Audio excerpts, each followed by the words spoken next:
Randy membawa 3 motor listrik modifikasinya ke pameran Indonesia Electric Motor Show 2021. Jenis motor yang dibawa dapat difungsikan untuk balap trek maupun off-road untuk jenis trail.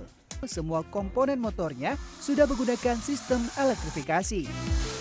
Halo Sobat Prima Plastindo. Indonesia katanya bakal jadi satu-satunya negara di dunia yang akan membangun ekosistem mobil listrik yang lengkap dari hulu sampai hilir. Seperti apa ekosistem lengkap yang dimaksud? Seperti apa juga perkembangan penggunaan kendaraan listrik di Indonesia? Apa yang menjadi tantangan saat ini? Kita akan bahas dalam Kabar Bisnis kali ini.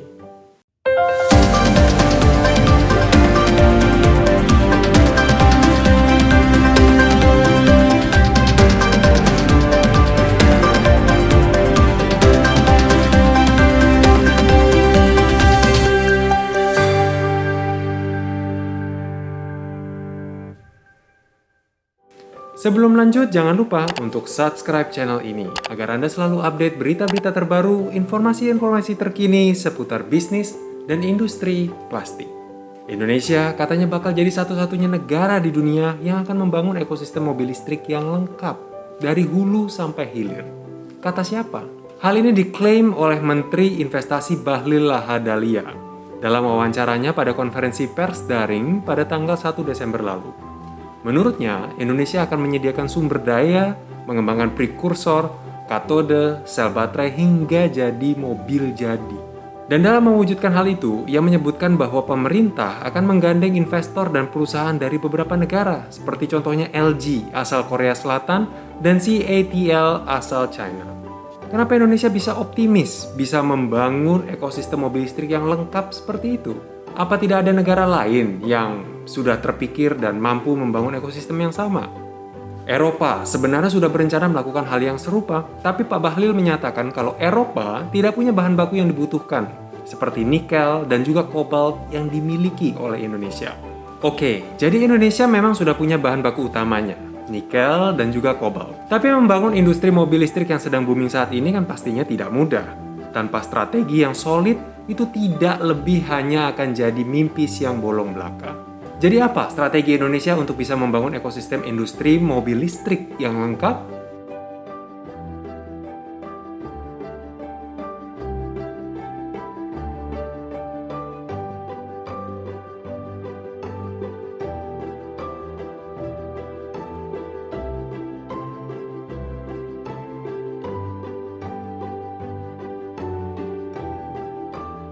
Pak Bahlil memaparkan bahwa ada dua strategi yang bisa dipakai.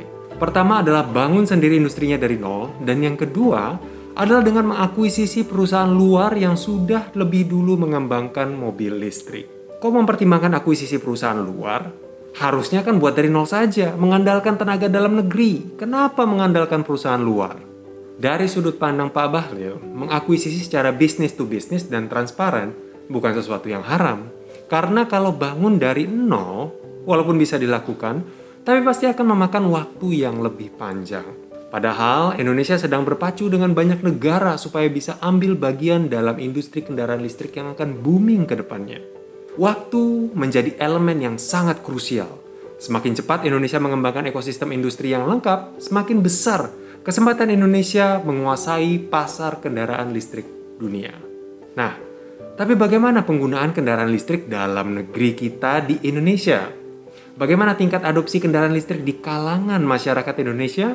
Menurut data, populasi kendaraan listrik Indonesia memang sudah naik 2 kali lipat di akhir tahun 2021 ini kalau kita bandingkan pada kondisi di pertengahan tahun 2021. Di Juli 2021, populasi kendaraan listrik Indonesia memang hanya berjumlah sekitar 7.585 unit saja. Tapi pada Desember ini, angkanya melonjak jadi lebih dari 14.000 unit. Pelonjakan yang besar hanya dalam hitungan bulan saja. Menurut Direktur Sarana Transportasi Jalan Kementerian Perhubungan atau Kemenhub, Muhammad Rizal Wasal, populasi sepeda motor listrik mendominasi jumlah tersebut. Dengan 12.464 unit yang beredar saat ini, disusul oleh populasi mobil penumpang listrik yang sebesar 1.656 unit, dan sisanya diisi oleh bus listrik, kendaraan roda 3, dan mobil barang listrik. Memang, menurut Rizal juga, pelonjakan ini dimulai pada saat Perpres untuk kendaraan listrik diterbitkan. Nah, jumlah kendaraan listrik di Indonesia ini, walau kelihatannya sudah mulai banyak, tapi sebenarnya masih belum masif, masih belum sesuai dengan roadmap kendaraan listrik Indonesia. Ini artinya, kedepannya jumlah ini akan semakin melonjak tinggi. Apalagi kalau melihat dari estimasi kebutuhan kendaraan listrik untuk pemerintah, TNI, dan Polri tahun 2030. Karena kebutuhan mobil listriknya itu mencapai 132.983 unit dan motor listriknya mencapai 398.530 unit, jauh sekali dengan jumlah yang sudah ada saat ini.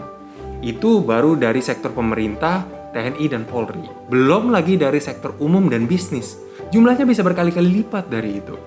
Bisa jadi angkanya melonjak pesat jadi puluhan atau bahkan ratusan juta unit.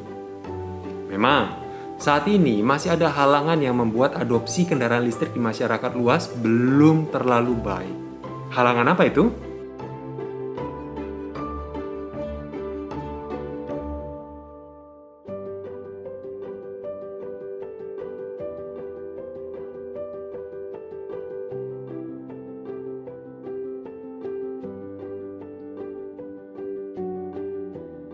Tidak lain dan tidak bukan adalah masalah harga. Karena masih dalam tahap awal, ongkos produksi industri kendaraan listrik ini masih dibilang cukup tinggi, sangat tinggi bahkan. Mobil listrik yang dijual bebas saat ini ditawarkan dengan harga 600 juta rupiah paling murah, yang mahalnya bisa mencapai miliaran. Padahal, menurut Gabungan Industri Kendaraan Bermotor Indonesia atau GAIKINDO, kemampuan daya beli masyarakat Indonesia saat ini terhadap mobil masih di bawah 250 juta rupiah.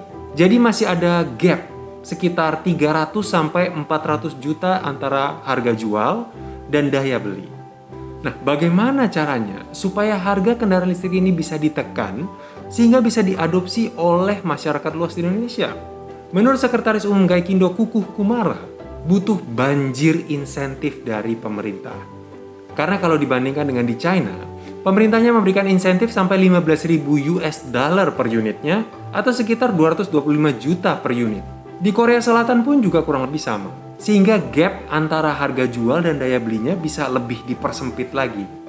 Nah, harga ini masih bisa ditekan lagi kalau produksi kendaraan listrik dalam negeri Indonesia sudah bisa berjalan dengan kapasitas yang lebih masif lagi.